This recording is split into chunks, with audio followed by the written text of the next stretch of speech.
morning, everyone, and welcome to the INN8 Invest DFM Future Focus webinar. If you guys haven't joined before, Future Focus is a series of webinars focused on understanding the world of fund managers, comparing and contrasting the best investment skill, not only in South Africa, but globally as well. And just a reminder that your DFM team won the Citywire DFM Overall Performance Awards in 2022, where we competed against all major DFMs. So rest assured that your solutions are managed by one of the best teams in the country. We just got back on a 3-week roadshow. So I'm sure I've met and chatted to some of you on the road in Durban, in Potch, in Bombela, Bloemfontein, and PE with the Collaborative Exchanges think tank, where we unpacked our hybrid approach to portfolio construction given the changes in Reg 28.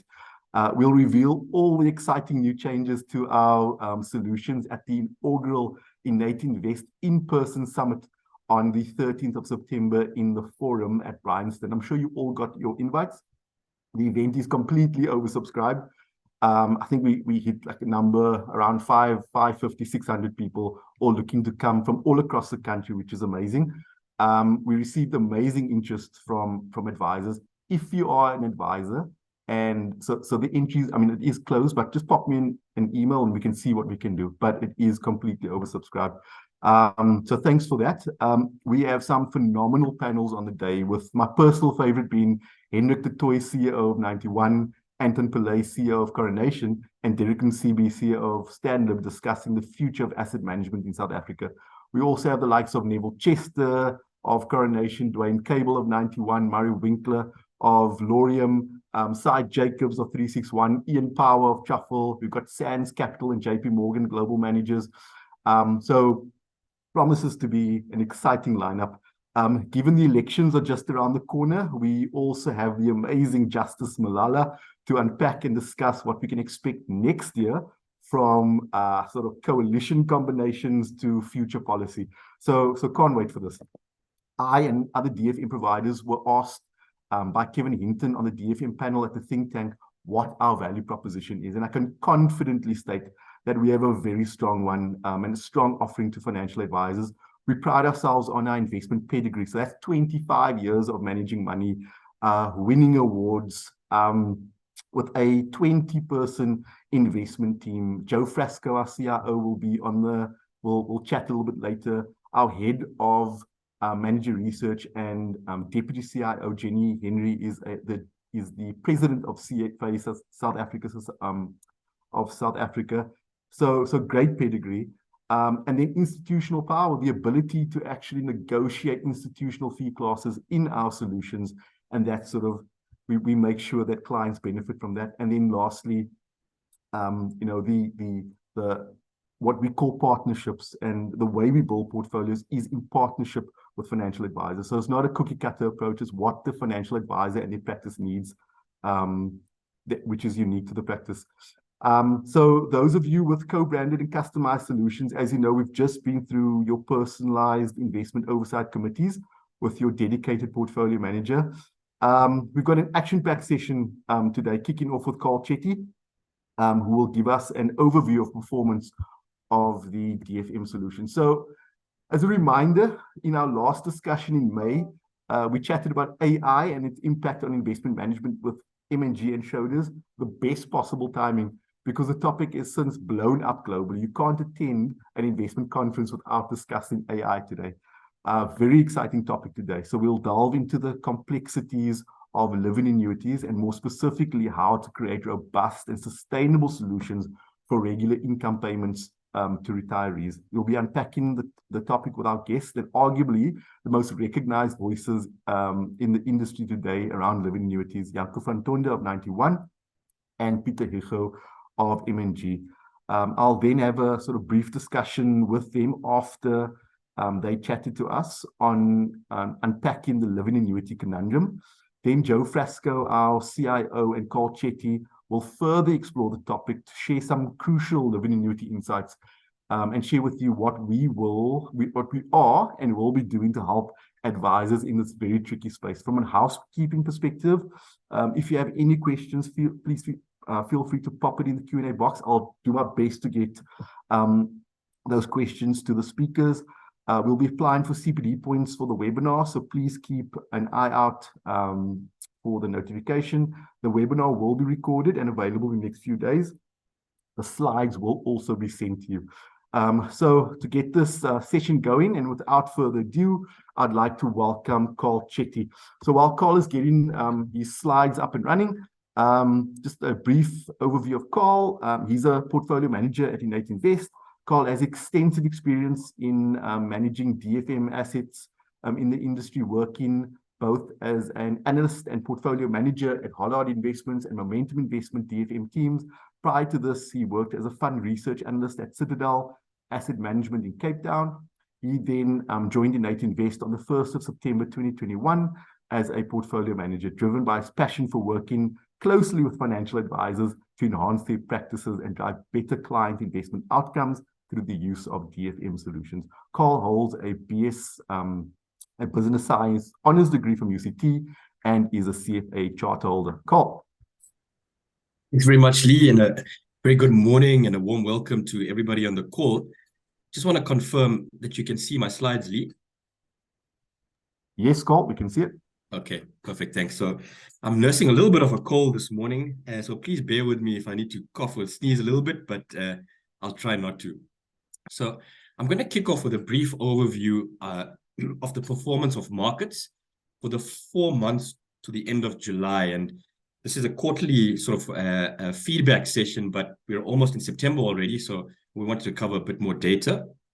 I'll then talk through the performance of the INN8 Invest core range of model portfolios, and I'll wrap up with a few points on how the portfolios are positioned in the current environment.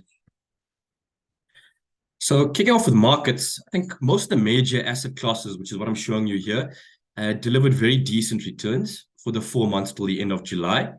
Global equities was the standout performer, and that's despite interest rates continuing to go up around the world, but it was mostly driven by US tech shares, which all benefited from the hype around AI. And if you look at the S&P 500, there were just 7 stocks that were responsible for the bulk of the gains. In fact, they earned themselves a new title. People are calling them the Magnificent Seven. But the gains have started to broaden out a little bit in July to other countries and other sectors as the global growth and the inflation outlook has been improving.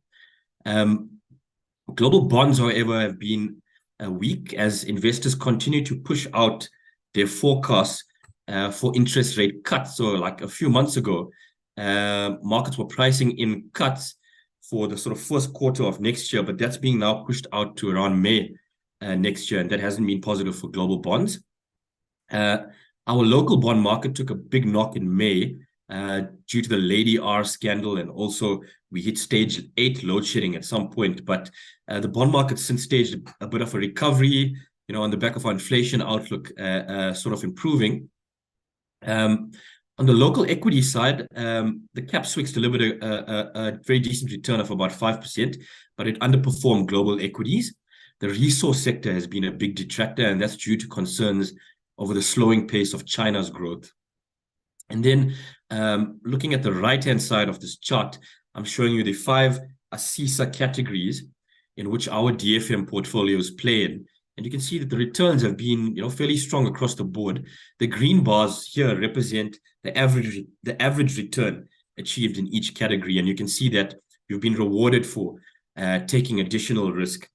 Given the outsized returns from global equities, I think the funds with higher exposure to global equities would have performed relatively better within each category, and the funds with lower exposure to global equities would have done relatively worse over this period.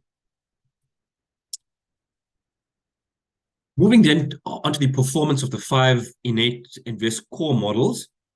The table on this slide shows the returns of the models till the end of July, importantly net of all investment management fees. Now, we launched these models on the 1st of January 2022, so they've got just over about a year and a half of live performance history now at the end of July. So, but prior to the 1st of January 2022, we do calculate indicative back-tested returns. So the 3-year numbers here and the 5-year numbers here include a portion of live and back-tested returns. But if we zoom in on the since inception returns on the far right column, you can see that all 5 portfolios are well ahead of their respective peer benchmarks. In fact, some of these portfolios have achieved first quartile performance on a since inception basis. And the key contributors to our performance since inception have been our boutique flexible funds, which we use across the range. And it's really one of the ways in which we differentiate our portfolios. Each portfolio, each model here includes a combination of Butelier Flexible Fund, Laurium Flexible Fund, Truffle Flexible Fund, and the 361 Flexible Opportunity Fund. And these managers have added good value through a combination of active asset allocation, so increasing risk and taking risk off the table during various risk on and risk off periods in the markets, but also through very good security selection within each of the asset classes they play in. And then important for you to also note that all 5 of our portfolios are we also target certain CPI plus returns in addition to the peer relative benchmarks. And although the models don't, so those CPI plus returns are more relevant in terms of long-term performance, but we are showing you the 5-year back-tested returns here, and you can see that all 5 portfolios have demonstrated an ability to hit those CPI plus targets over a sufficiently long period of time. Now, if we look at the shorter-term numbers, so looking at the 4-month returns on the far left, again, all 5 portfolios delivering very decent returns on an absolute basis, and that was really driven by the great performance from global equity.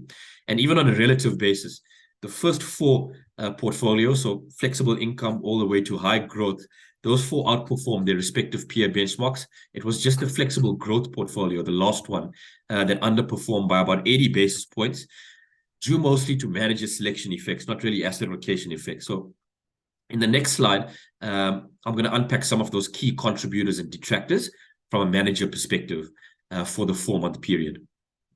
So looking at contributors, the OneVest High Equity Balanced Fund and the Coronation Balanced Plus Fund, those were actually among the best performing funds in the high equity category over this period. And that was due mostly to their overweight exposure to global equities relative to peer funds in that category.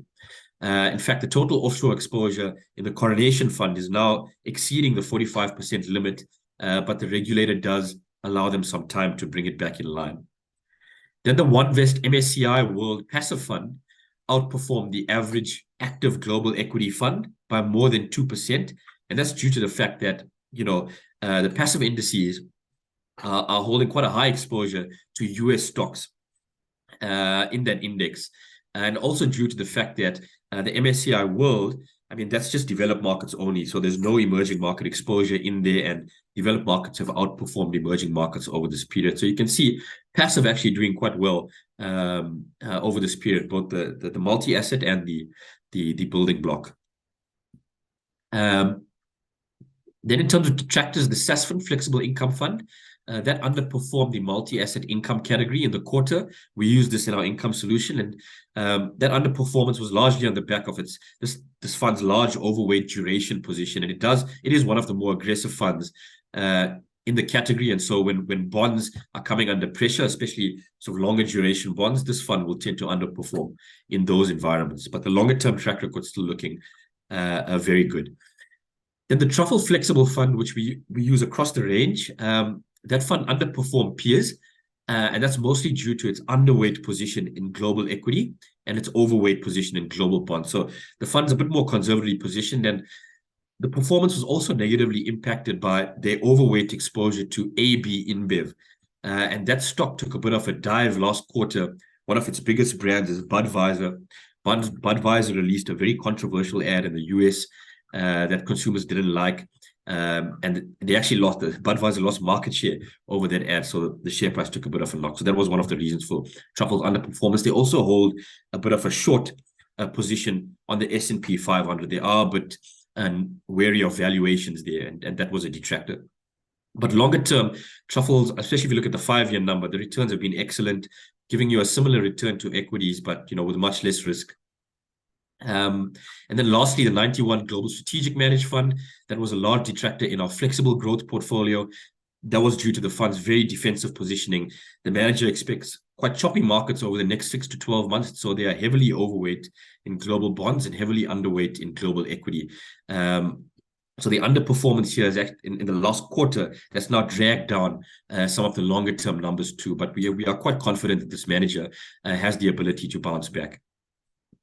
And then lastly, just in terms of positioning from an asset allocation perspective, I think as a first comment, just know that we construct our portfolios using multi-asset funds. So really the asset allocation at any given point is driven by the combined asset allocation view of our managers. The table on the right is showing you the total equity exposure. Sorry, on the left is total equity, on the right is total offshore. Total equity currently ranging from about 31% in our stable portfolio all the way to about 75% in the flexible portfolio. And that's actually a little bit underweight where we've been in the past. And that's because our managers are generally a little bit more conservatively positioned than they have been in the past. And then on offshore, on the right, that ranges from about 5% in the income solution all the way to 66% in the flexible growth solution, which is not Reg 28 compliant. And those allocations have been ticking up very nicely over the last year since the new regulation came out. What the managers have been, doing it in a steady pace and not making sort of wholesale increases in the offshore exposure. Now, as a final point, I just want to mention to everybody that we are going to be making soon, in the next couple of weeks, some very significant changes to all these portfolios. What we're actually doing is awarding local mandates to managers who we feel their strength is really more on the local side. And we're going to take that offshore exposure and allocate it to truly global managers like a Dodge & Cox and Veritas and Sands Capital. And we think those are very exciting changes. They will should hopefully result in a greater level of alpha going forward. But we will communicate those changes to you in the coming weeks. Leigh, thanks very much. That's it from me. Thanks, Carl. And yeah, we'll be announcing the details of those changes at the INN8 Invest Summit on the 13th of September. Some exciting changes and really future fit for the opportunity set that the new changes in Regulation 28 has afforded us. Great performance as well from the portfolio. So let's get stuck into the topic, right? The living annuity conundrum. So as you guys know, living annuities are one of the most popular products used to manage post-retirement income requirements of retirees in South Africa. It's the flexibility of the living annuities that make it so popular. So the ability to annually select drawdown levels, the ability to alter asset allocation and underlying funds or managers. But it's that flexibility that also introduces specific risks that are quite unique to living annuities when compared to other traditional forms of post-retirement products. One of the biggest risks of living annuities is longevity risk. So this is the risk that the living annuitant will live longer than expected and that their savings will not be enough to support them in retirement. The other often talked about risk is sequence risk. Now, sequence risk is a risk that the order in which the retiree receives investment returns in retirement can have a significant impact on the longevity of the savings. So for living annuities, this means that if the annuitant starts withdrawing income during a period of poor investment returns, this may lead to the retiree running out of money sooner than expected. So while post-retirees also face inflation risks, including rising costs of healthcare and other long-term care costs, it's the longevity and sequence risks that often financial advisors and their living annuity clients, if they give sort of those are the risks that give them most headaches. So because it's simply not that easy to create long-term and sustainable portfolios that is robust enough to deal with these risks faced by living annuities. The industry has attempted to tackle the living annuity conundrum for many years now, with so many different solutions provided by industry experts. The problem is that there is no silver bullet answer in dealing with the management of living annuities. However, there are some approaches that are just simply better than others, right? There are some approaches that can increase the likelihood or probability of success. So we'll now speak to industry leaders on the topic, Jaco van Tonder of 91 and Pieter Hugo of M&G. Jaco and Pieter have been quite vocal over the last few years on living annuities, the risks, the myths, and the potential solutions. We'll cover the growth of living annuity industry, the suitability, for all post-retirees, the risks as well as their views on potential solutions. So I'm going to introduce Pieter first. Pieter Hugo is the Chief Client and Distribution Officer at M&G Investments. Pieter joined M&G in 2015 as the MD of M&G Investment Unit Trust and Head of Retail Business. And in 2019, he was appointed as the Chief Client and Distribution Officer. He's also the Director of M&G Investments South Africa and M&G South Africa Global Funds ICAV, with more than 20 years of investment experience. Pieter was previously employed at one of the largest financial services groups, spending most of his time in various senior management positions in the asset management and wealth management business. Pieter holds a BCom in Maths from Stellies and is a fellow of the Institute of Actuaries UK and Actuarial Society of South Africa. He completed the general program at Harvard, general management program at Harvard Business School in 2010 and completed a course in behavioral finance from Duke University during 2020. Pieter, welcome. We're looking forward to hearing from you.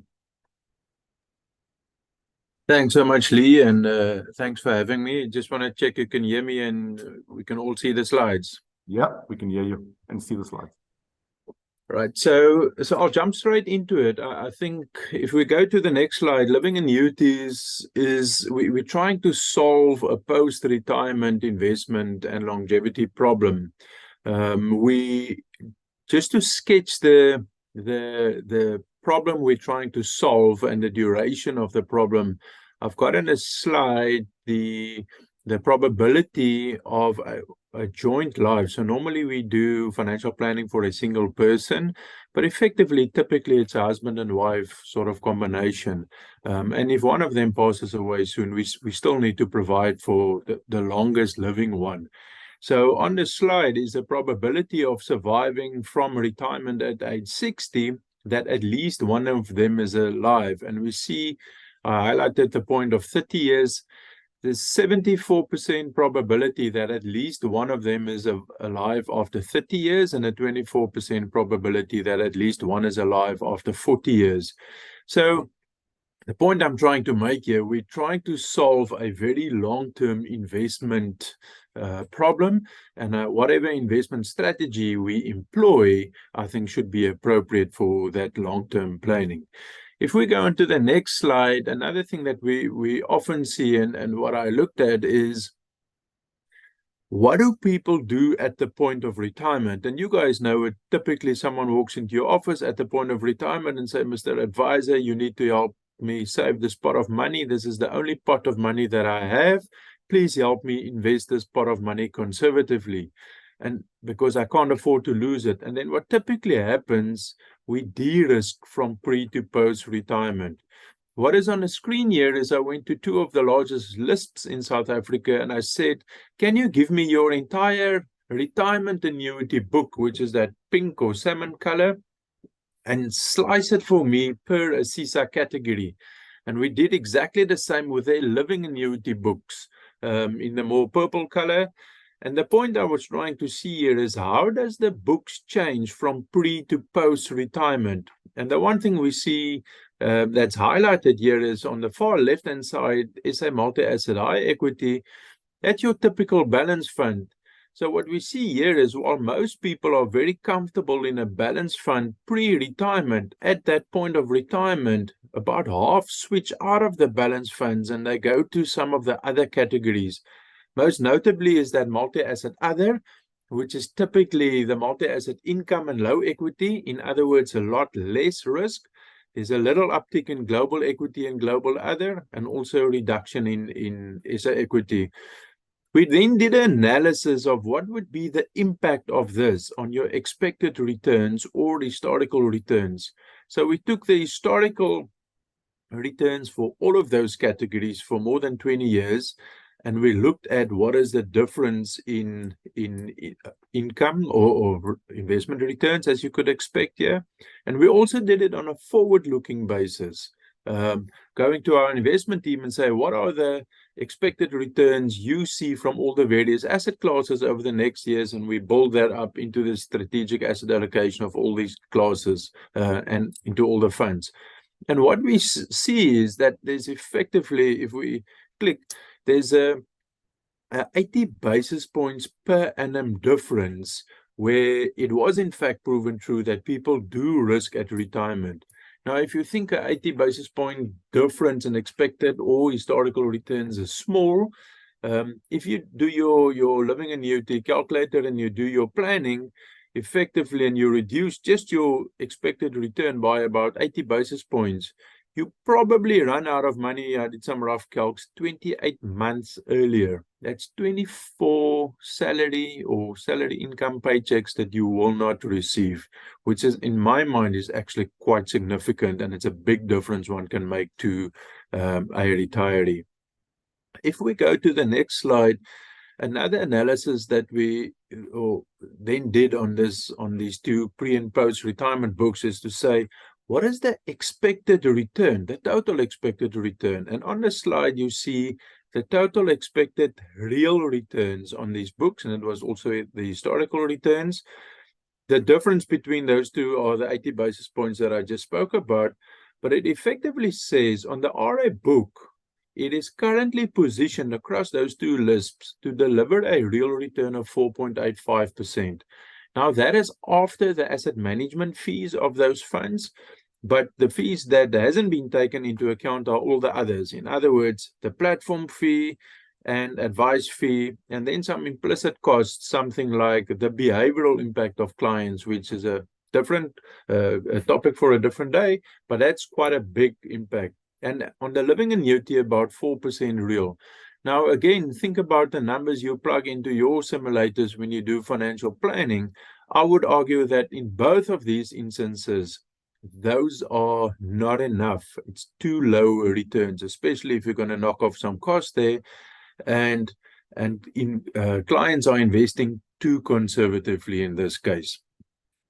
The next study that we did on the next slide was to say we normally do an analysis of run a single living annuity forward and see how long will it take before this client run out of money. We thought, let's try and do more of a real world scenario where we took 20,000 clients and we ran them through a simulator. And what we put in the simulator is effectively the different, you can see the columns there, the different ASISA classes of funds there. And for each of them, we put the 20,000 clients, all of their money in that one, let's say IB short-term income funds or multi-asset income funds. And we said at a 2.5% drawdown rate, if we run this 20,000 clients and we use the actual historical returns of those funds, and not just the returns, their drawdowns, their volatility, and we do a proper simulation, what percentage of those 20,000 clients will fail? And we defined failure as to saying your living annuity runs out of money when effectively you've only got the next 2 years' income that you're drawing down left in your pot, which effectively you're in dire straits. And then we, on the y-axis, we ran that for 10 all the way up to 40 years. And effectively what we see on this slide is at a 2.5% drawdown rate, the failure rates here are all green and effectively zero. In other words, the money outlasted the clients, right? So there was no failure rate. Maybe look at the far bottom right-hand corner. There was a 1.7% failure rate in the general equity category. And if you think about that logically, and Leigh mentioned sequence risk, if you take the last 100 years of experience in SA equities and you take all the worst years that we've seen over that 100 years and you all line them up right at front, one after each other, when you start your living annuity, there is a small probability that you will fail, which makes sense, and it is extremely unlikely. Then we changed only one parameter, which was the drawdown rate. And on the next slide, we see how this picture looks like if we just lift the drawdown rate to 5% and we run all of our 20,000 simulations per fund category again. And there's a couple of interesting things. In general, the failure rates increase across the board. It doesn't really increase in those first 10 to 20 years, which probably makes sense. If you draw down 5%, you can probably put your money under the mattress and draw down 5% and you're not going to run out of money. But then very quickly after that, it's catastrophic. So as you see in the income side, on the left-hand side, you go from like a 1.5% failure rate to 100% failure rate very, very quickly, because those categories simply do not produce enough return to keep up while you're drawing your 5%. What we've also done over this is, obviously, this pensioner got a 5% CPI% increase every year to keep up his income with inflation. What we do see is, to the right-hand side, when those clients take on more risk, the failure rates are lower. On the next slide, we just lifted it to 7.5%. And what we can see is a significant increase in the failure rates. And this is a very problematic picture. And the biggest reason why it's problematic is, when we spoke to those friends of ours at the various LISPs, this is roughly the average drawdown rate of living annuity books in South Africa. In fact, it actually deteriorated a bit more since COVID. And this is the reality that we deal with, where clients are investing too conservatively to the left hand of the scale when they are in living annuities, and they're drawing a too high drawdown rate, therefore most probably going to run out of money. So those are the two insights that I wanted to leave with you. Long-term investment problem we're trying to solve.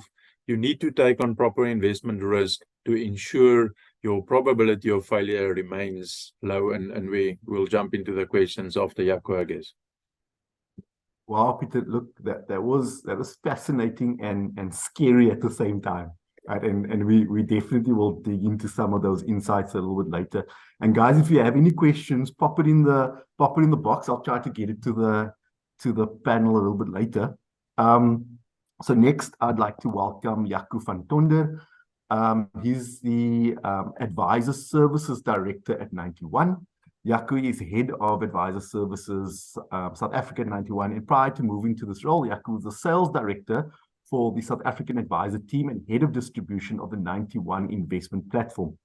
Having previously worked at Sanlam Group, Jaco occupied various positions, which included heading up the product development of the Sanlam platform business Glacier from 2000 to 2003, and headed up the business development and distribution team from 2003 to 2009. On a personal note, it's wonderful to have Jaco joining our webinar. When I joined the industry, I joined Glacier in actually 2003, when Jaco was a very senior person at Glacier, and one of the smartest people that I met, and really still hold Jaco in high regard around just the insights, the way he thinks about our industry, etc. So great to have him here. He is a fellow of the Institute of Actuaries and holds a BSc honors degree from the University of Stellenbosch. Jaco, welcome. Morning, Leigh. Morning to the listeners. Thanks for that warm welcome. Hopefully, being an actuary doesn't count against me. Most people tend to yawn when actuaries present, so having two actuaries, and Pieter and myself, presents probably more than most people can stomach. But let's see if we can keep it entertaining. I think I wanna. Pieter and I, when we discussed the session prior to doing it, we agreed that we would focus on different components, because the reality is, managing a living annuity is, in my personal opinion, probably the most complicated financial advice engagement that an advisor can have. And it's complicated because it is such a multifaceted process where you are dealing with so many different challenges, all with the same person and in the same product. So if we kind of start, I always start by summarizing, so that people understand the complexity of the problem. It sounds so simple. We're trying to establish a regular income that increases with inflation over time. This here on the right-hand side is the critical thing. I think one of this already starts flagging one of the key points that Pieter raised, that beating inflation over time requires equities. So this is where the equity piece in Pieter's presentation comes from, is this requirement to beat inflation over time. And the risk is that the money runs out. You live too long, you retire in a bear market, you invest poorly, you make poor investment decisions. The client forces the advisor to switch to cash during a market downturn. There are a whole host of things that can go wrong with the investment portfolio piece. And so that's why it's critical and important that Pieter actually spoke about those two right at the start, because those are the first two things you got to get right. You got to get the income draw right, and I think Pieter's message was, if I can summarize his slides, that the draw has to be below 5% if someone is in their 60s to their 70s at the start of their retirement journey. You can't really start someone off with an income on day one when they're aged 60 or 65 of more than 5%. So that's obviously the first rule to take away. And the second rule to take away is that you need to make sure that the money is invested in growth assets. So the risk here is often not that you have too much equity. The risk is often that you've got too little. So we've dealt with those two pieces, and I think they're important. But that was Pieter's talk. The second piece that you need to solve. So that was the math. The stats, the investment problem. We solve that on a spreadsheet with statistics. The second piece is the piece where the spreadsheet and the Excel is a lot less useful, and that is the psychology of dealing with a pensioner. Most of you who have dealt with a pensioner, if not all of you, understand that almost semi-desperation and fear that a pensioner sits with, whether their money will be able to sustain them for their life. Because if their money runs out and you're a pensioner and you are aged 75 or 80, there is no real plan B. You now need to get other family members and so on to help you, and that creates a psychological burden. So when you're engaging with a couple who are retiring or have recently retired, that fear and the emotion around that fear is what sits in the room with the advisor. And so therefore, most advisors can probably attest to this, that when the market falls by 15% or 20%, as it does every now and then, the people you often get the phone calls from first are the living annuity clients. They phone you up, they're worried, and what do they all want to know? Should we be switching to cash? All investors do that, but especially living annuity pensioners, they're really prone to do that. And the reality is it's because they are so vulnerable. So it's a behavioral risk that manifests. So really, in short, if you're trying to solve the living annuity puzzle, you're trying to solve the math and the stats and the investment, and at the same time, you're trying to solve the behavioral piece. And the behavioral piece often gets overlooked until it's too late. And then when things start going wrong because of pensioner behavior, it's very difficult to turn it around. So what I wanted to deal with in the talk today was really to give you two ideas for how you can deal with the behavior side of a pensioner proactively. So in other words, how you set the pensioner up with the right mindset before it's actually needed, before the crash, before the market downturn. So let's jump into number one. So the behavioral tool number one is a little bit of behavior and actually a little bit of math. So I'm cheating a little bit here, but there is a behavior piece to it. And really what you should be doing is you should really create the mindset with a pensioner from day one, that your increases, when we sit down every year and we discuss how much increase we are going to give you on your living annuity, that conversation will be a conversation that will be driven by the investment performance that we were able to achieve on your portfolio. And the strategy is really simple. If your investment portfolio has matched inflation or has done better, then you can get an inflation or slightly better than inflation increase. But if your portfolio has not beaten inflation in the prior year, you cannot get an inflation-related increase, and we might actually not increase your income at all. So we might skip an increase in a year if there's been really poor investment returns. And you might ask me, is that really worth it, Jaco? And I would say yes, for two reasons. The first reason is the math. And what I've got on the graph here is some results from some of the stochastic modeling that we've also done on living annuities way back in 2018. And it shows you for different income level annuities on the bottom axis, so income draws of 2.5% to 7%. It shows you the probability of failure over 30 years. So this is a classical situation where someone is 65 years old. A 30-year failure rate, and you have two different income revision strategies. The pink line is where you give the investor, studiously, you give them an inflation increase every year, no matter what the markets have done. And the dark blue or black line is where you fluctuate the increase depending on what the portfolio had produced. And you can see that there is a remarkable drop-off in risk, in failure rates, if you adopt the flexible income strategy as opposed to the fixed CPI strategy. So that's the math piece. So doing something as simple as that, it helps mathematically. But secondly, it also helps set the right mindset for the pensioner. And the mindset for the pensioner is, my future retirement will be driven by the success of my investment portfolio. And so when my investment portfolio is not doing so well, then I expect to get a lower increase. And when the investment portfolio has done really well, I expect to be able to reward myself. And if you do this before the market crash, it makes the conversation in the market crash that much more easy to do, smooth, because the pension already expects and knows the tone of the conversation based on what the portfolio had done. So that's tool number one to help you manage that kind of client sentiment and client fear. The second one is an investment management strategy. So again, it sounds like a hard issue, which is how do you manage the money? Where I told you I'm going to give you some behavioral tips, but as with all these things in living annuities, there's always a hidden side. So many of you will be well versed in what we call bucket investment strategies. So this is just an example of one. This is not the only one. You can have 3 buckets or 5 or 2 buckets. I mean, you can do it different ways, but the concept is quite simple. You invest a living annuity into 3 notional different portfolios. So you have the short-term portfolio on the left, where you're drawing the income from on a regular basis, and this is predominantly in fixed income. Then you've got a 3 to 7 year time horizon portfolio, which will be some multi-asset portfolio. And then you've got a 7-year plus aggressive portfolio, which will be predominantly equities.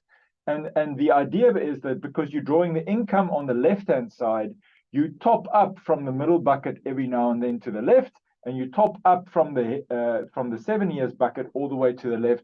And the reason why this works so well, I know some people have explained that there are maybe some investment return benefits. Yeah, and theoretically there are, but the real benefit here is that if there is a market crash or there's market volatility, you can calm down an investor by telling them that their income for the next 3 years is secure in fixed income assets that have not fallen and is not flying all over the place. So the pensioner can relax, their next 3 years has been taken care of. The impact of the market drop was all the way on the right-hand side, and on the right-hand side, we don't have to worry because we've got 7 years. You're following what I'm saying? So this is a behavioral management tool. It's a portfolio management technique that gives you behavioral management benefits because it keeps the client focused about the portfolio drop. It kind of calms the client down and focuses them on the fact that their immediate income is fully secure and that they don't have to worry. So it's a really interesting tool, and it works really well on the behavioral side.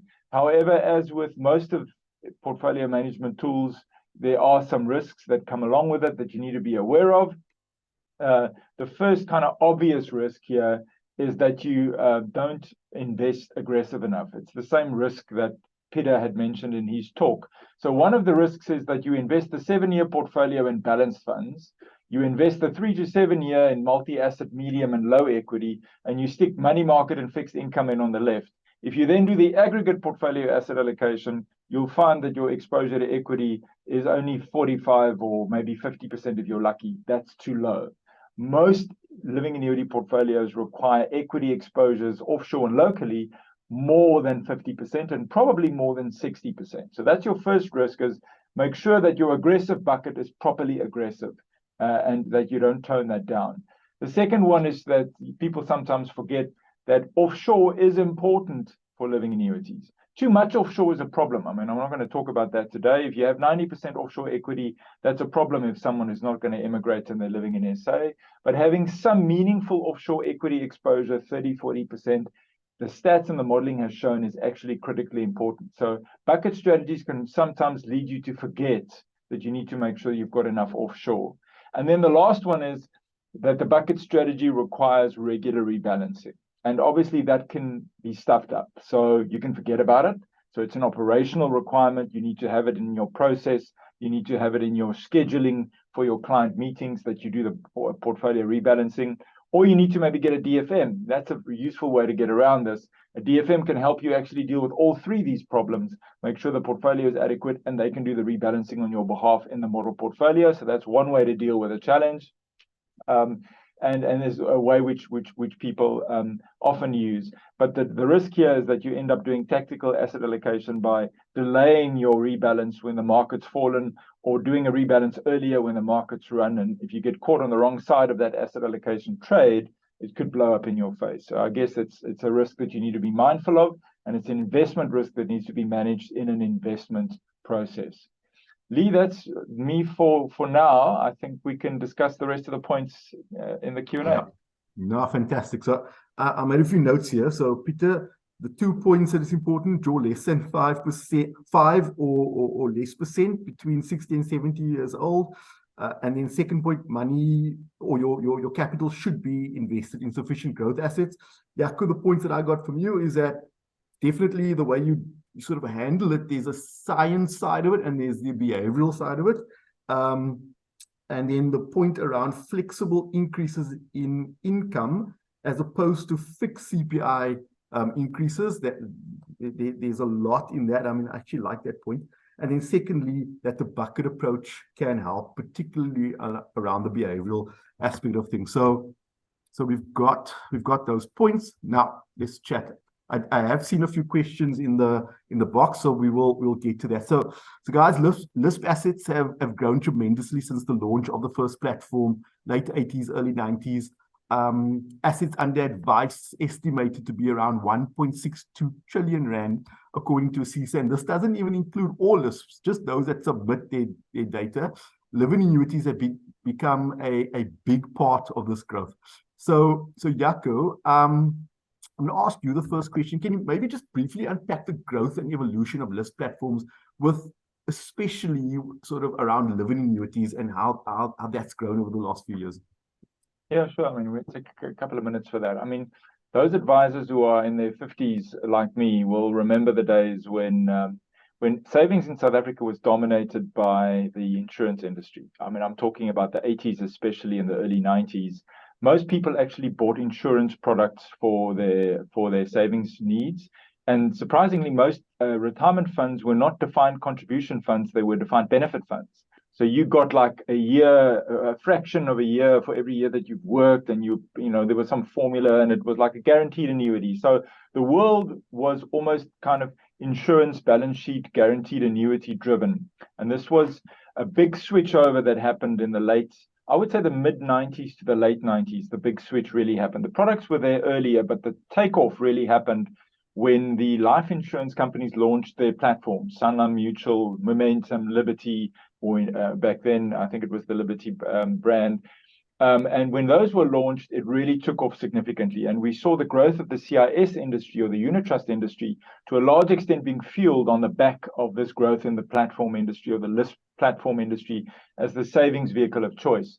Now, at the same time, this also triggered the popularity of living annuities.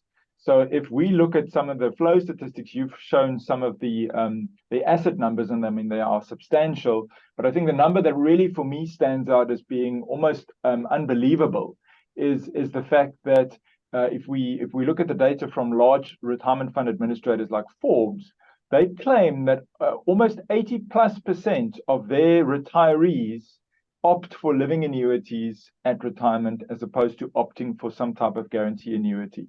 Now, that is a remarkable statistic, and it was obviously fueled by these products coming onto the market, but it was also fueled by the fact that we had a really good equity growth market for the last 20 years. So people have gotten great returns on their living annuity portfolios.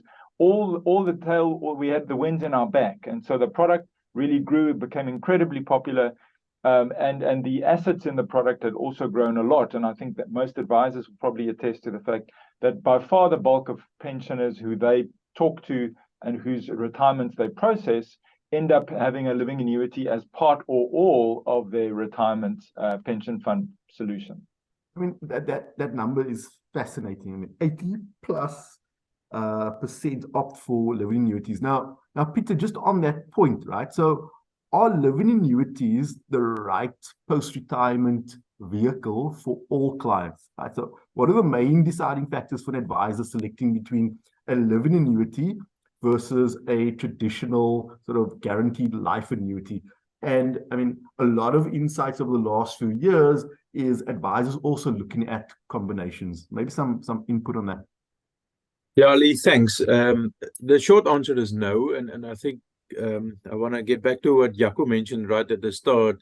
This is an extremely difficult problem we are all trying to help clients to solve here. We know all clients have got different circumstances, different pots of money, different income requirements, different risk appetites, all of those things. So I think living annuities are a very useful tool that you can use. It's not the only tool available to advisors to use and solve problems. There are certainly places for guaranteed annuities with profit annuities, especially guaranteed annuities that increase at CPI rates.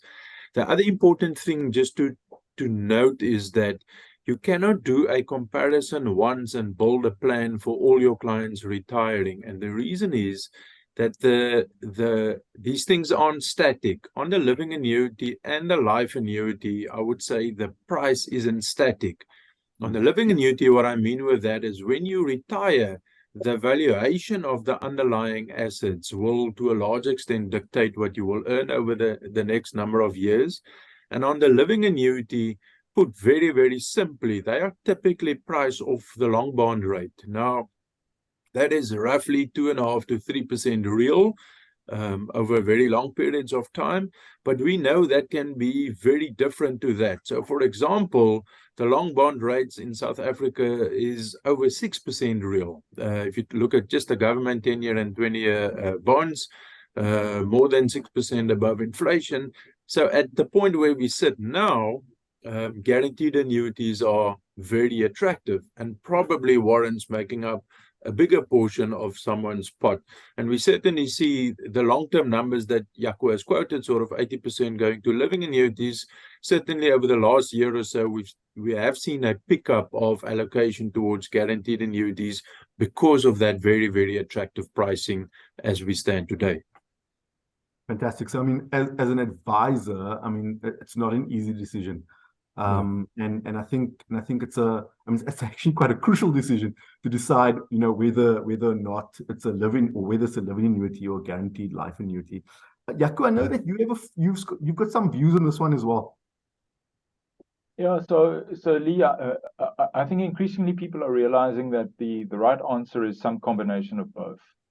And actually, it's not a single decision in time which you then have to live with for the rest of your life. So, for example, rather than having this big fight with yourself at age 60, whether you should take all your money into a guarantee annuity or all of it into a living annuity, what I tell people is take advantage of what the law allows you to do.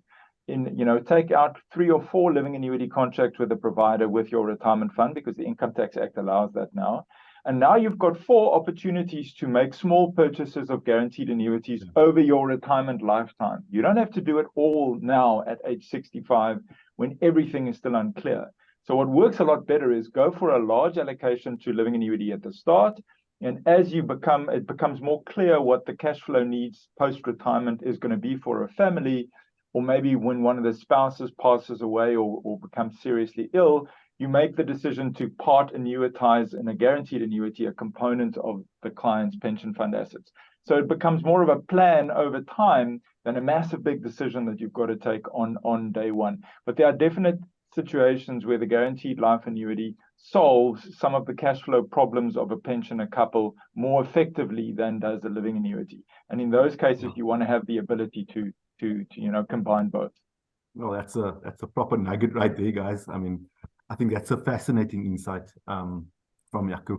Jaco, I'm going to stick with you. So look, we have spoken about, let's focus on the living annuity portion now. And, there's lots of assets in living annuities. So managing living annuities and the portfolios around, portfolio construction around living annuities become quite important. I spoke briefly around longevity and sequent risk. Can you maybe just, for the audience, just unpack that a little bit and just, can these risks be managed through proper portfolio construction? Yeah, so I mean, we're really only trying to solve one risk, which is that you don't have enough money for your life. I mean, that's actually simple. Now, there's a lot of ways that can go wrong. So how can you end up with not enough money for your life? Well, a couple of things can happen.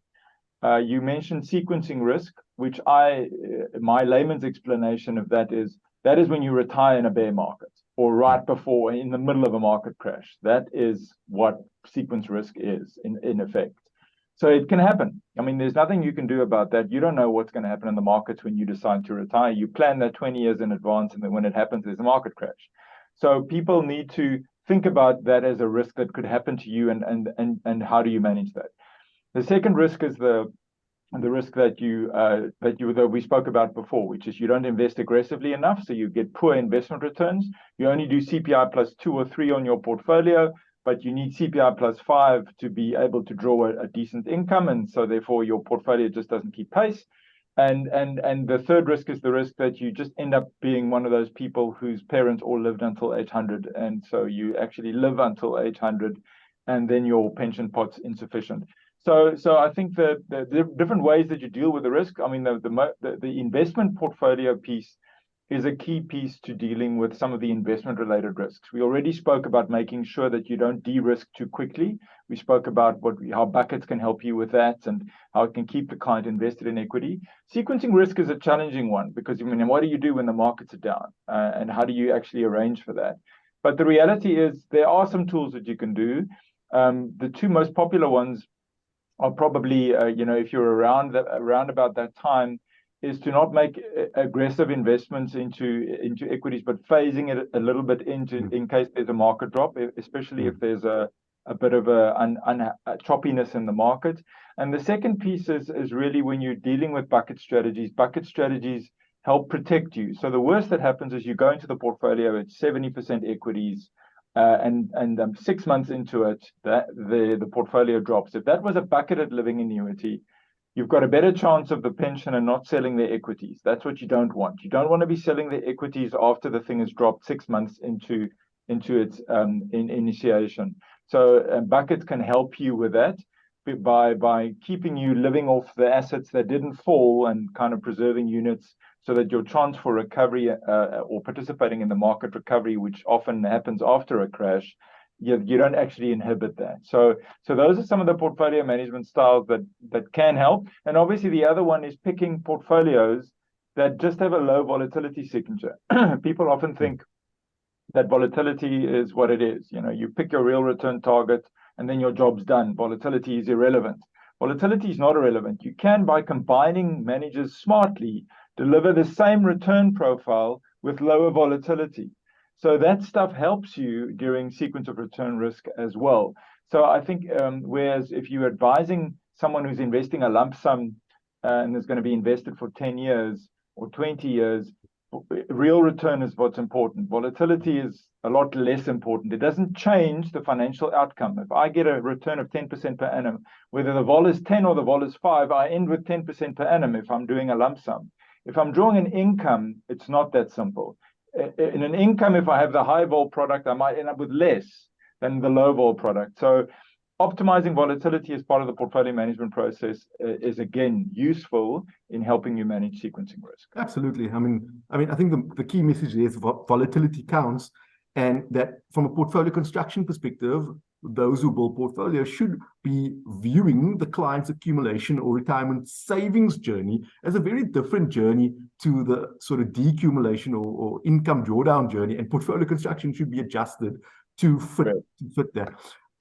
Okay, I've got a question from Anonymous. Pieter, is going to go to you. It's a bit of a doozy. I'm going to add one onto it as well. Is there a solution for when the client is invested in a living annuity, attains the age of 90 and hits the 17.5 drawdown ceiling? Right, so essentially a very old client maxing out his income drawdown. And then another question, I suppose from my side, is that, I mean, I suppose everything that we're talking about here doesn't really matter if the client hasn't saved enough for retirement, or is there a solution for that? Yeah, Leigh, I guess starting with your second part of the question first, that is the very, very difficult problem to solve. And Unfortunately, that is the reality that I guess most of the people on the line have to deal with mostly today. Client walks into your office, they want to retire, you need to help them, and the numbers just don't stack up. For the income that they want, they just haven't saved enough. And that is it's a big problem. And the problem of that is you run out of options. You have less levers to pull. If you're advising a 20 or a 30-year-old client, you can invest more aggressively, you can save more, you can do a whole host of things. But at retirement, your options are less, and the further you go, the less your options are. So getting to your 90-year-old, running into the 17.5% maximum cap, there's very little that you can do. If that client hasn't got any money outside of the living annuity that you can use to supplement, unfortunately, the laws doesn't help us to take more out. And in any case, at 17.5%, you probably, if you are there or close to there, your income is gonna fall very, very quickly. And I guess that's a big problem. And that is what we as a financial planning community need to help clients get to them earlier, get to the 20-year-olds, the 30-year-olds. Yes, it isn't as attractive as getting a client at 60 with a 5 million pot of money that we can advise and spend time on. That's part of the conundrum we deal with. But see how we can help those clients and give them options earlier. The one thing that I want to mention is I often hear advisors saying, I'm going to put my client all their money, let's say at 60 or 65 in a living annuity, and I'm going to draw some money. And then when I get to 80, 85, when this person runs into trouble, I'm going to flip the money into a guaranteed annuity. That is not a good strategy from an investment perspective. If you are going to annuitize, you need to do that earlier. And there's been a lot of research on that, because effectively you are getting into a pot with a whole host of other people that if people die earlier, they effectively help supplement your part of it. But if you only enter that pot at 85, you lose what we call the underwriting credits of everyone who died early. They aren't helping to subsidize you. So it's too late to annuitize very, very late on. That's a different topic, a lot of research around that we can discuss. Yeah, maybe we can, I think that needs another webinar maybe to discuss. So maybe we do that. But look, Pieter, thanks. We almost run out of time. I want to try to get to a couple of questions. Jaco, there was a comment that you made earlier around not 100% in offshore. And we've got Derek Curran that asked the question, why not 100% offshore equity, regardless of whether you live in SA? So maybe just a quick. So strangely enough, that is a common question. So Derek shouldn't feel like he's the only person who has that question, because I can tell you the single largest fund on the 100,000 member living annuity book at 91, the single largest fund is an offshore equity fund. So he is definitely not alone in thinking about this. So we've done a lot of modeling work. I don't have the slide on me, so I'll give you the short kind of verbal voiceover of it.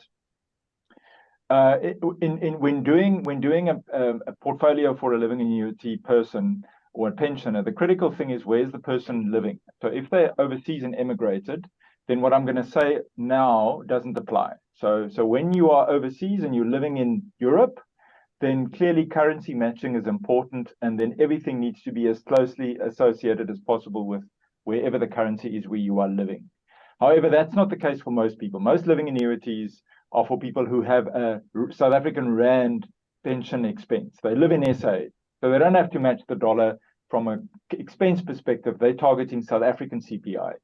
And if you're doing that in your offshore asset allocation, when we run modeling work with offshore and we tell the model to use various levels of offshore in the portfolio and then optimize the rest and then show us the failure rates for those annuities, we find that actually there is such a thing as too little offshore and there is such a thing as too much offshore.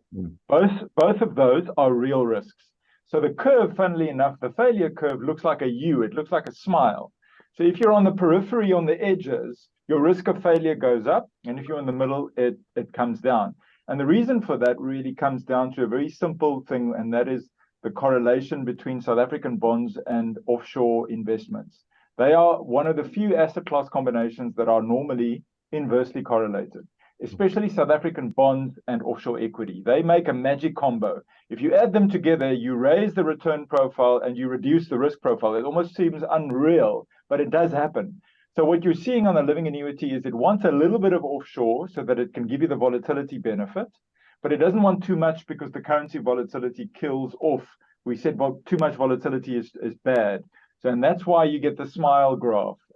So yes, in our model work, it makes very little difference. Anywhere between 25 and 55% offshore has very similar failure rates. So you're not changing the failure rate if you're changing the offshore allocation between those two. If you're shifting north of 60 or you're dropping below 20, you are markedly moving the failure rates. And those ones you need to be careful of because they can come back and bite you. Fantastic. Listen, and again, I really think we can speak for another hour on this, and there's tons of questions coming through. But Jens, thanks for your time. Really appreciate it. I think you've added such a lot of value to the audience here, to myself and to the team. And hopefully in our next segment, we're going to be chatting about, as a DFM, our views and our insights around it, taking into account a lot of what Jaco and Pieter said, and actually thinking about how can we improve the outcome for living annuitants via solutions. So thanks, Jaco. Thanks, Pieter. I'm going to introduce Carl and Joao Frasco, who will be taking you through the next segment. So I've already introduced Carl. So I'm going to quickly give you Joe's bio. So Joao Frasco, our CIO, our Chief Investment Officer. Joe is one of the smartest people I've ever met.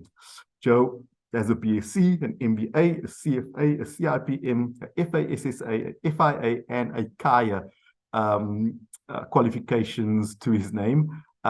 He has 21 years of industry experience. Joe joins the DFM in Feb 2012 as the CIO. He joined from Alexander Forbes, where he started in September 2006 in the asset consultant division in a consulting role, before moving to head up investment research for Alex Forbes in 2008. Joe then started his career as an employee benefit consultant at Glenval in 1991 before joining the IT industry. For those of you who follow him on LinkedIn, you'll know he's really passionate about solving the living annuity dilemma, as well as artificial intelligence and the impact that will have on not only humanity, but investments as well. So welcome, gents. Thanks, Leigh. I'm going to ask Carl, can you share the presentation for me, please? Thanks. And to echo your sentiments, Leigh, a big fan of Pieter and Jaco, and a big thank you to them for sharing those wonderful insights on the research they've done. I particularly appreciate it because I'm sort of, in the middle of that research myself, which is, what I'm going to be touching on today. And so they've made my job a lot easier because they've actually already covered, I think, all the sort of the difficult, topics, which is going to make it a lot easier for me to sort of unpack my own findings. There's some slight differences in the way I did some of the research, but essentially the same messages are just going to be reiterated. Carl, will you advance a slide? I think the problem is well understood, but we're going to talk about it, and I'm going to focus on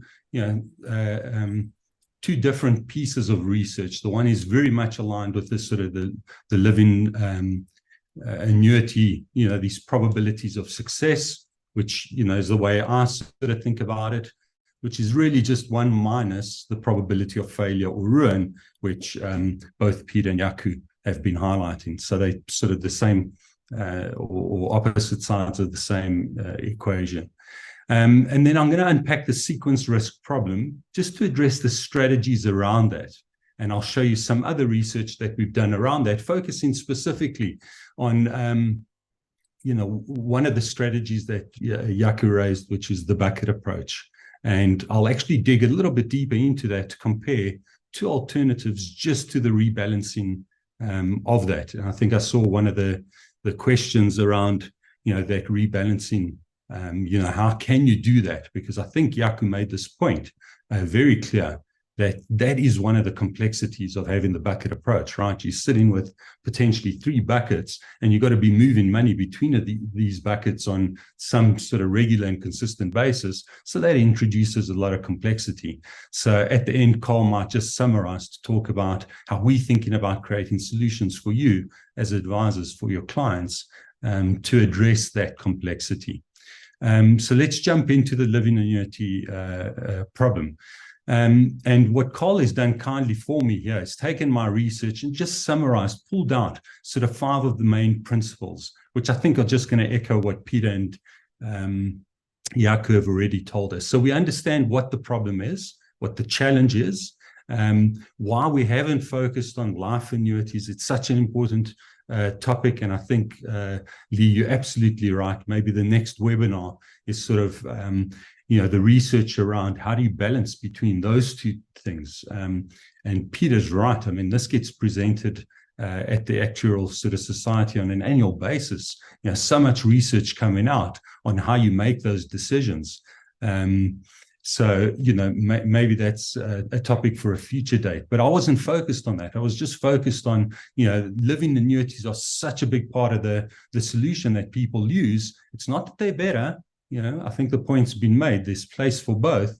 But because it's such an important component, let me focus on that specifically. So on to the next slide. The part that, and we've all done these sort of stochastic simulations in pretty much, I would imagine, the same way. We run hundreds of thousands or thousands of simulations. We assume different versions of history, because having just one version of history, it's not going to tell you a lot. You're either going to find that the event that you're interested in this case, that you don't run out of money, was either success or failure. It tells you nothing about how likely that outcome is. So if you want to do that, you have to run these thousands of simulations. What I decided to do, because I looked at some of the research that had been done, I mean, by no means is the stuff that I'm doing unique or new, but a lot of it focused on these fixed time periods. Will your money survive 5, 10, 15? And it was great to see Pieter going out to 40 years. And I didn't appreciate those probabilities of joint lives living so long. So my research, I kind of cut it off at 35 years. But what I decided to do in addition to that, so my research covers that as well, is what if I include mortality? Because the reality is, and I hope I don't scare anyone on the call here, is a 60-year-old could actually die in 5 years. It happens. Hopefully it doesn't happen to anyone on the call, but there is a chance that happens. Now, you might not want to create a strategy based on that. But again, if you're doing these hundreds of thousands of simulations, you may want to look at the cases where, perhaps the withdrawal rates were too high, but you still had success because people actually died early. So if you look at the distribution of deaths, so what Carl's put up here is the life expectancy, and very specifically the sort of the source at the bottom. You'll see that it's for a male South African pensioner with an annuity above 30,000. These life expectancies would be different for a female, for an annuitant with less than 10,000 per month. So please, in all of this stuff that all the tables and probabilities I'm going to be showing you, don't focus on the numbers. Focus on the patterns, because the numbers are going to be different depending on the assumptions that you make, and all modeling is sensitive to the underlying assumptions. What is important though, and I think it was touched on to some extent around what is this longevity risk. I remember a number quoted that over the last 150 years, life expectancy at birth has doubled, which essentially translates to, for every calendar year that we move on in time, life expectancy at birth is increasing by 3 months. And this is obviously medical advances, technology advances, and everything else. So if we expect that pattern to keep sort of going, you could have these great strategies. To Jaco's point and Pieter's point, you better be invested in equity if you expect your money to live potentially outlive you, because you may end up living longer than even these mortality rates suggest, especially with the technology advances that we're seeing. Thanks, Carl. Next slide. So let's kick off by looking at one of these tables, and you will see it looks like the inverse of what both Pieter and Jaco presented, because I'm looking at, I kind of think of it from a behavioral psychology point of view. I want to focus on the probability of success, not the probability of failure or ruin, but it's essentially the same sort of thing. It's one minus the other. So you'll see that I'm using, instead of using these fixed periods, I'm using age. And, it was great to see that question around the 90-year-old, because the reality is, if you are an 80-year-old, how long you need your money to last is very different to a 60-year-old. And so bringing mortality into the equation, you can find that the money can last a little bit longer. The probability of success can be a little bit higher if you're older, just because of the chance of dying is a lot higher at 80 than it is at 60. Again, you might not want to build that into, the strategy of thinking that you're gonna your money's gonna outlive you. But it's good to understand those sort of probabilities by understanding the underlying mortality assumptions. So the first principle you can pull out of this, if you look at that age, on the next slide, please, Carl, is that the probabilities increase the later you retire. So, when you were talking about what can you do, and I appreciate that, this is a theoretical answer of what you can do, that it might not apply to everyone. Well, one of the things you can do is retire later, right? So we've seen normal retirement ages around the world increasing, and that's to account for, partly to account for these longer, longevity or life expectancies. So, don't retire at age 60 if you can retire at age 65, and don't retire at age 65 if you can retire at age 70. I appreciate that that doesn't apply to everyone, but it could be, one of the levers that you can pull on. On the next slide, so on that first sort of principle, I was looking down the dimension of age. Now I'm going to look across the dimension of withdrawal rates. Clearly, the higher the withdrawal rate, the lower the probability of success. So that becomes very clear. Now, those numbers might be lower at lower ages, because you expect a person to live a lot longer. So if you're 80, you might be okay all the way up to sort of 10%. Your probability is up at 90% or thereabouts. So you might think that's high enough sort of probability for you, but you can't go much higher than that. Whereas if you're at 60, you can't be at 10%. Because your probability has dropped significantly. So if you drop to the next slide, please, Carl, you'll see that, in this case, we're saying, the higher withdrawal rate, the lower the probability of success. So getting that withdrawal rate right up front is obviously important. For the next principle, I'm now choosing, a more typical case. So let's look at 60-year-olds or 65-year-olds or whatever it is, in this case, a 60-year-old, and let's focus on rather changing the dimension of where the money's invested. And again, Pieter and Jaco have touched on this. Your probabilities of success are obviously better for higher withdrawal rates if it's invested aggressively. Okay, and that's quite important. So if you need a very low withdrawal rate, you don't need to invest aggressively. You can afford to invest conservatively, but if you need your money to last, outlast you, and you want a 7.5% withdrawal rate, even though the probabilities might not be that high, you better be in equities instead of in cash or fixed interest, because the probabilities could be almost twice as high in that case.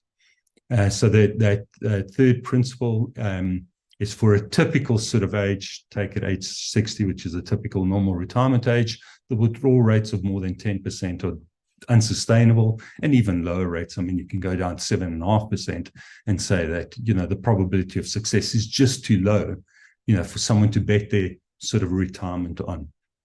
For the next principle, again, just focused on the 60-year-old, and this one now talks more to that sort of the, do you need to take on more risk if your withdrawal rate is so low? In other words, if your pot of money is high enough or big enough that you can withdraw 2.5%, you can be conservatively invested, so towards the right in this case, because the probability of success is high.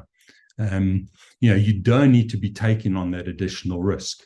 Now, what could be different is you could say, okay, I'm also concerned, I've got this big pot of money, it's more than enough, to outlive me, but I'm actually quite concerned about the legacy that I'm leaving. And therefore, I want to be aggressively invested. And you can actually see that you can get still very high. I mean, all of these probabilities in that top left are above 90%, which I would consider, a good sort of probability of success. The probability of ruin is below sort of 10%, and in the case of the high equity fund at 5%, below 5%. So that's, I think of as a successful outcome. So the principle here, for low withdrawal rates, increasing the investment risk may actually reduce the probability of success.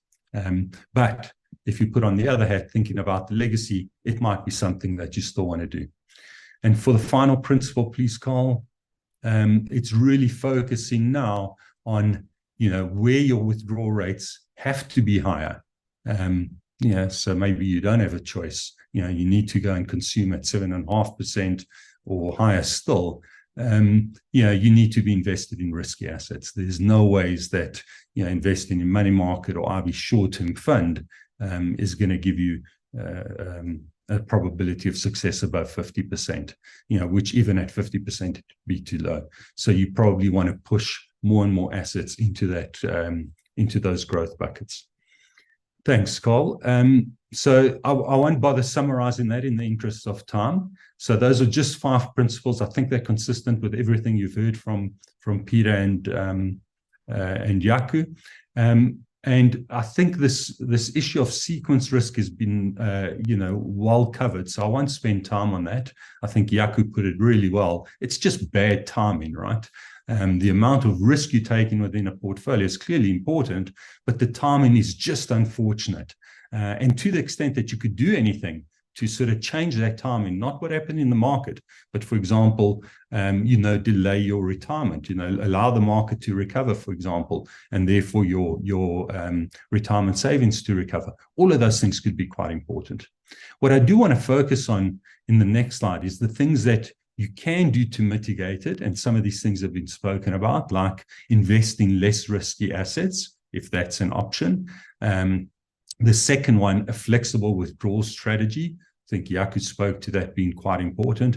And a third option, allocating, part of your portfolio to this liquidity sort of bucket, this bucket approach we're going to be talking about, that sees you through the bad times. So if your growth bucket is in a drawdown, you don't need to touch it. You don't need to crystallize those losses. You can take from the liquidity bucket, which should never suffer those drawdowns, and allow the market enough time to recover. And I've done a lot of research on market recoveries as well, both locally and globally, so we can decide, how big those buckets need to be. I mean, there's a lot of research around that.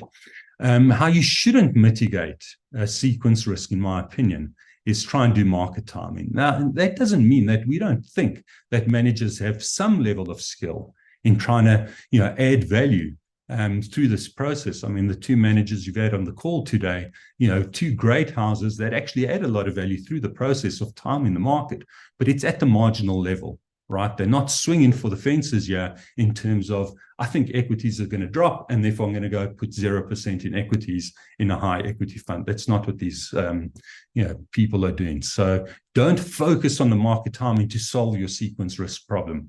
And also don't focus on the income producing assets. And I'll unpack that in a little bit more detail, but essentially it's saying, high income producing assets. I mean, you can just think of it as bonds, a good example. Property might be another one. But property has its own sort of unique characteristics as well. They tend to be more certain because of that income, and therefore offer you a lower return. So what you're actually doing is compromising on the return, by getting that sort of less risk.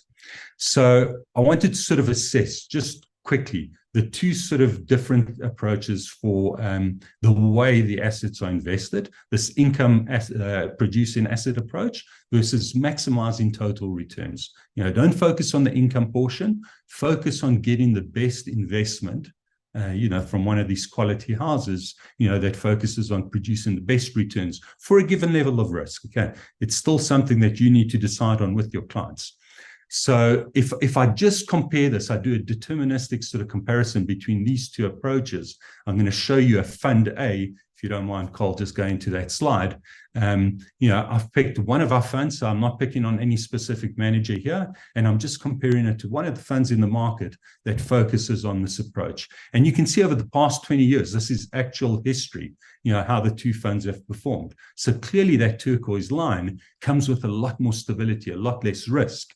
But ultimately, what you end up with, on this deterministic basis, is a lower legacy. So they both survive the full period, but you end up with, almost half the assets or 2/3 of the assets in that case. If I do this stochastically, so I now run many, many versions of history, using that history to inform that sort of stochastic simulation, I actually find that the one strategy is superior to the other about 4-1.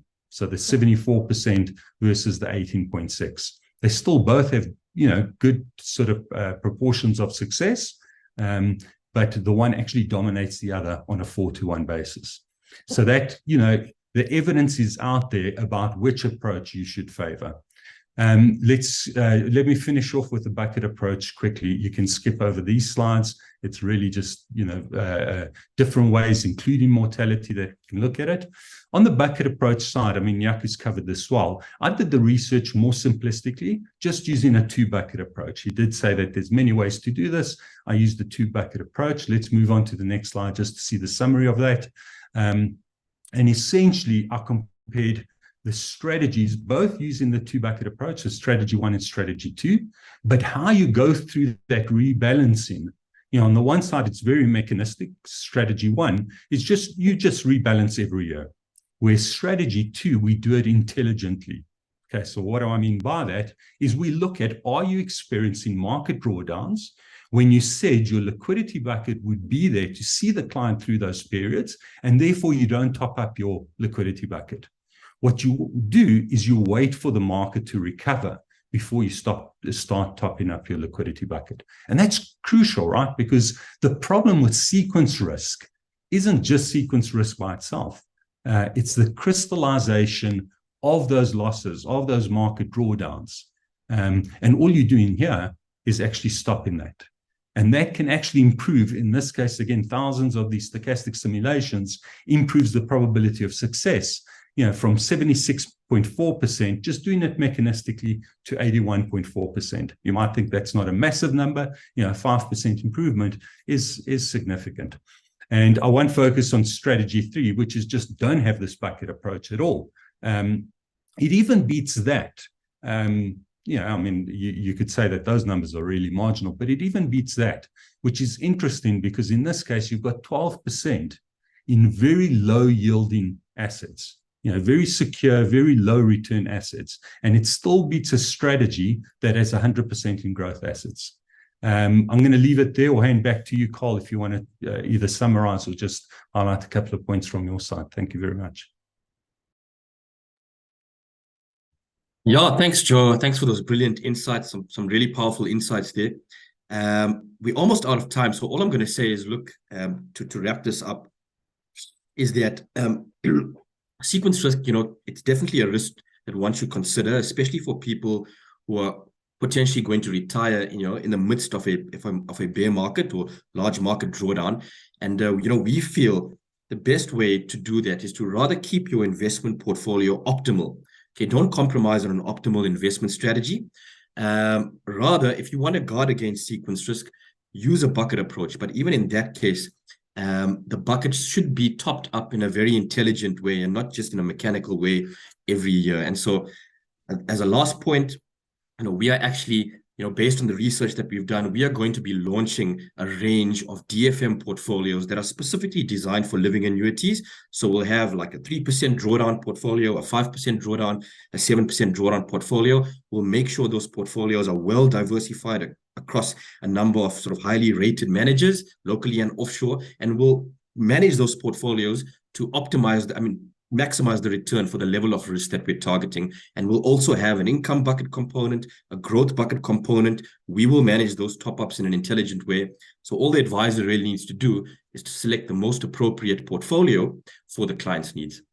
That's very exciting. And so look out for further news on that. Thanks very much. Leigh?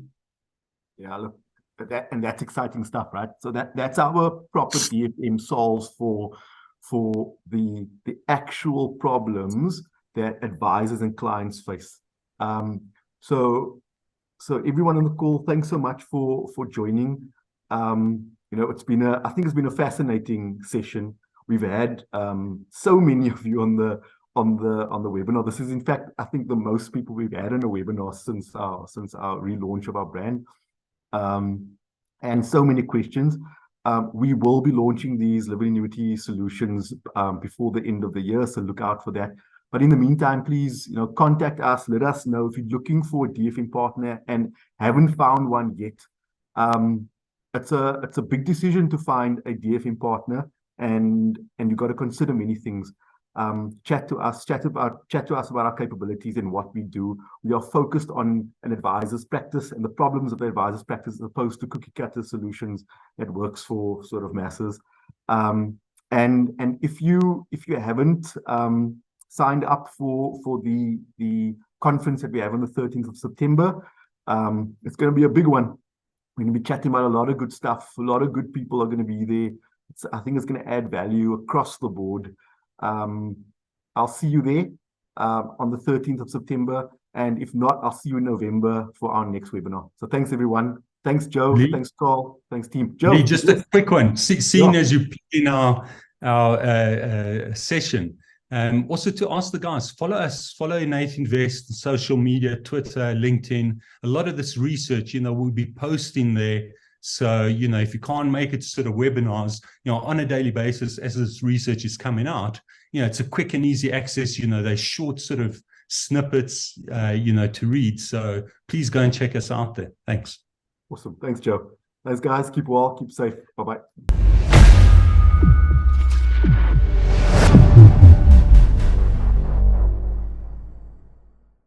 INN8 is a registered trademark of Stanlib Wealth Management Pty Limited, an authorized financial services provider.